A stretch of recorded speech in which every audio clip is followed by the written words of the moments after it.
Hello बच्चों, welcome to my channel. तो आज हम पढ़ने वाले हैं क्लास 9th का साइंस का वर्कशीट। ये वर्कशीट है 13 और यहाँ पर देख रहे हैं 3 अगस्त का वर्कशीट है। और ये परमाणु और अणु के बारे में हम पढ़ना है इसे। और इससे पहले भी परमाणु और अणु के बारे में हमने पढ़ा था, इससे पहले वाले वर्कशीट में उसमें पढ़ा था कि परमाणु अणु क्या होते हैं। और साथ साथ में ये जाने थे कि उसका साइज क्या होता है, कितना बड़ा होता है, कितना छोटा होता है, उसके बारे में पढ़े थे। साथ साथ में उसका एक यूनिट पढ़े थे, नैनोमीटर, यानी परमाणु को जो नापते हैं उसको नैनोमीटर। और नैनोमीटर का मतलब जो मीटर में इक्वल होता है वो 10⁻⁻⁹ मीटर होता है, 1 नैनोमीटर बराबर। ठीक है, तो ये हमने जाना था वहाँ से। चलिए आज हमें यहाँ पर मुख्य रूप से जो पढ़ना है, डाल्टन का परमाणु सिद्धांत के बारे में पढ़ना है और उससे कुछ रिलेटेड क्वेश्चन करना सॉल्व करना है दिया हुआ है, तो उसे सॉल्व करेंगे। चलिए यहाँ पर पढ़ते हैं। लेकिन बच्चों बता देते हैं कि मेरे चैनल पे इस तरह का मतलब वर्कशीट रिलेटेड वीडियो आता है, तो मेरे चैनल को सब्सक्राइब कर लें, साथ साथ में बेल आइकन को भी दबा लें जिससे आप तक वीडियो पहुँच सके। तो चलिए शुरू करते हैं। यहाँ पर जिज्ञासा दीदी, अगर परमाणु का आकार इतना छोटा और नगण्य है कि हम उसे देख नहीं सकते तो हमें इसके बारे में सोचने या जानने की ज़रूरत क्यों है। तो ये तो जाने थे पिछले ही वर्कशीट में कि परमाणु का आकार काफ़ी छोटा होता है, उसे हम आसानी से देख नहीं सकते हैं। ठीक है, अपनी नंगी आँखों से, यानी इस तरह की आँखों से उसे कंपाउंड माइक्रोस्कोप में देखा जाता है। ठीक है, यहाँ पर देखिए, यहाँ पर बोला गया ज्ञान हम इसके बारे में इसीलिए सोचते हैं क्योंकि हमारे आसपास के सभी पदार्थ या वस्तुएं परमाणु से निर्मित हुए हैं। चाहे हम उन्हें देख नहीं सकते हों, लेकिन हमारे प्रत्येक क्रियाकलाप पर उनका प्रभाव पड़ता है। एक रसायनज्ञ जिनका नाम था डाल्टन ने पदार्थ के प्रकृति के बारे में एक आधारभूत सिद्धांत प्रस्तुत किया जो रासायनिक संयोजन के नियमों पर आधारित है। इस सिद्धांत के अनुसार सभी पदार्थ यौगिक तत्व, अयौगिक मिश्रण, सूक्ष्म कणों से, परमाणुओं से बने हुए होते हैं। यानी एक तरह से ये मुख्य रूप से हमें डाल्टन के बारे में पढ़ना था। यहाँ पर हम तो पहले ही कर चुके हैं कि ये काफ़ी छोटे होते हैं। और इसमें एक हमें जो डाल्टन के बारे में, ये एक रसायनज्ञ थे जिन्होंने ये बताया कि प्रकृति में जितने भी मतलब इलेक्ट्रॉन हो, प्रोटॉन हो, जो भी पदार्थ बने हुए हैं वो रासायनिक संयोजन के नियम से बने हुए हैं। ठीक है, तो चलिए हम इसके बारे में पढ़ेंगे। यहाँ पर देखिए डाल्टन का परमाणु सिद्धांत, और इसमें कुछ 6 पॉइंट दिए गए हैं। इस 6 पॉइंट बहुत महत्वपूर्ण है, इसे आप लोग एक एक करके अच्छे से याद रखेंगे। चलिए पहला है दिया गया है, सभी पदार्थ ठोस हो या द्रव हो या गैस हो, यानी सभी पदार्थ सूक्ष्म कणों से मिलके बने होते हैं जिन्हें हम परमाणु कहते हैं। परमाणु सबसे छोटे इकाई है, यानी परमाणु वह सबसे छोटी, यानी ये सबसे छोटी इकाई होती है परमाणु। ठीक है, यहाँ पर देख रहे हैं जो रासायनिक अभिक्रिया में भाग लेते हैं, ये रासायनिक अभिक्रिया में भाग लेते हैं। ठीक है, ये हमें तो इसमें हम पहला पॉइंट में यही जानने को मिला कि हमें जो भी पदार्थ होते हैं, यानी ठोस, द्रव, गैस कुछ भी हो, वो एक सूक्ष्म कणों से मिलकर बने हुए होते हैं।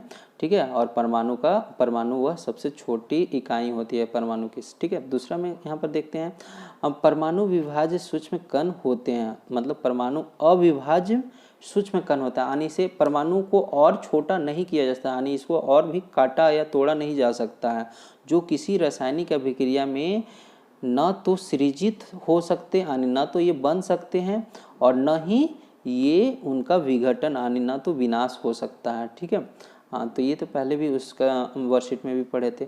तीसरा, यानी ये इसका मुख्य रूप से डाल्टन का नियम है, यही वहीं से लिया गया था, तो वहाँ भी बताया गया था। चलिए यहाँ पर तीसरा पॉइंट है, किसी भी दिए गए तत्व या यौगिक के परमाणुओं के आकार या द्रव्यमान या रासायनिक गुणधर्म सदा एक समान होते हैं, यानी किसी एक पार्टिकुलर, अगर जो बात किया जाए तत्व का, पार्टिकुलर यौगिक का बात किया जाए, ठीक है, जैसे मैं एग्जांपल लेते हैं हाइड्रोजन का या कोई और ले लो, कोई भी एलिमेंट ले लेते हैं, यानी तत्व ले लेते हैं। उसी तरह से अगर जो यौगिक लेते हैं, यौगिक में जल ले लेते हैं, ठीक है, या नमक ले लेते हैं, तो एक पार्टिकुलर, यानी उसका जो होता है आकार क्या होता है, सेम होता है, उसका द्रव्यमान मतलब निश्चित होता है। रासायनिक गुणधर्म, यानी उसके जो मतलब एक तरह से रासायनिक गुणधर्म होते हैं, यानी हाव भाव एक तरह से कहें तो हिट भाव, तो इस तरह से तो वो सेम होते हैं। एक परमाणु मतलब एक ही तरह के परमाणुओं के अंदर एक ही तरह के तत्व यौगिक में, ठीक है। यहाँ पर है चौथा में वैसे ही भिन्न भिन्न तत्वों के परमाणुओं के द्रव्यमान और रासायनिक गुणधर्म भिन्न भिन्न होते हैं। यानी सिर्फ यहाँ पर जो तीसरा में था एक अलग अलग तत्व का सेम होता, लेकिन अगर जो अलग अलग तत्व का बात किया जाए, अगर जो एक दूसरे से तुलना किया जाए तो ये क्या होते हैं, उसके द्रव्यमान में अंतर होते हैं और साथ साथ में उसके रासायनिक गुणधर्म में भी अंतर होते हैं, ठीक है। तो ये चौथा पॉइंट था। पांचवा पॉइंट है अलग अलग तत्वों के परमाणु एक पूर्ण संख्या के निश्चित अनुपात में मिलकर यौगिक बनाते हैं। यानी ये तो हमने पढ़ा था उसके पिछले वाले वर्कशीट में भी कि परमाणु जो भी हैं वो जो तत्व बनाते हैं एक तरह से एक निश्चित अनुपात में मिलके बनाते हैं, यानी यौगिक बनाते हैं वो एक निश्चित अनुपात में मिलके बनाते हैं, ठीक है। छठा नंबर में किसी भी यौगिक में परमाणुओं की सापेक्ष संख्या एवं प्रकार निश्चित होते हैं। यानी वही पॉइंट है, मतलब एक तरह से किसी भी अगर जो बात किया जाए किसी भी यौगिक में परमाणुओं की जो सापेक्षिक संख्या है यानी एक तरह से रेशियो है वो एक निश्चित होता है, उसके प्रकार निश्चित होते हैं, ठीक है। तो ये 6 पॉइंट हमें याद रखनी चाहिए। और चलिए अब क्वेश्चन करते हैं। पहला क्वेश्चन है कि ए में दिया गया है सभी पदार्थ सूक्ष्म कणों से बने हैं। यानी सूक्ष्म कणों से क्या बने हैं, तो यहाँ पर हमारा पहला पॉइंट ही दिया गया था सूक्ष्म कणों का। यहाँ पर देखें सूक्ष्म कणों से मिलके बने हैं, तो यहाँ पर क्या हो जाएगा मिलकर बने हैं। यानी यहाँ पर लिख देंगे मिलकर, ठीक है, मिलकर बने हैं। तो इस तरह से मिलकर बने हैं। दूसरा में दिया गया है बी परमाणु वह सबसे छोटी इकाई है जो अभिक्रिया में भाग लेते हैं। यानी ये क्या है रासायनिक अभिक्रिया में, यहाँ पर देखिए दिया गया था रासायनिक अभिक्रिया में भाग लेते हैं, ठीक है। यहाँ पर रासायनिक अभिक्रिया में परमाणु वह अविभाजित सूक्ष्म कण है जो रासायनिक अभिक्रिया में भाग लेते हैं। तो यहाँ पर रासायनिक अभिक्रिया भर देंगे इस जगह पे, ठीक है, सेकेंड में। तीसरा है डाल्टन का परमाणु सिद्धांत डैश के नियमों पर आधारित है। यानी इनका जो है किस नियम पर आधारित है इनका परमाणु सिद्धांत, तो हमने ऊपर के पैराग्राफ में ही पढ़ा था। यहाँ पे रासायनिक संयोजन के नियम के आधारित है, ठीक है, रासायनिक संयोजन के नियमों पे आधारित था। तो ये वहाँ पर हम सी में भर देंगे। तो अब चलते हैं यहाँ पर चौथा यानी डी में किसी भी रासायनिक अभिक्रिया में परमाणु न तो सृजित, यानी यहाँ पर न तो सृजित, यहाँ पर देख रहे हैं यहाँ पर लिखा हुआ है सृजित, और न ही विनाश हो सकता है। यानी न तो उसका सृजित किया जा सकता है, यहाँ पे लिखेंगे सृजित, और न ही उसका विनाश यहाँ पे, ठीक है। और चलिए अब दूसरा पढ़ते हैं।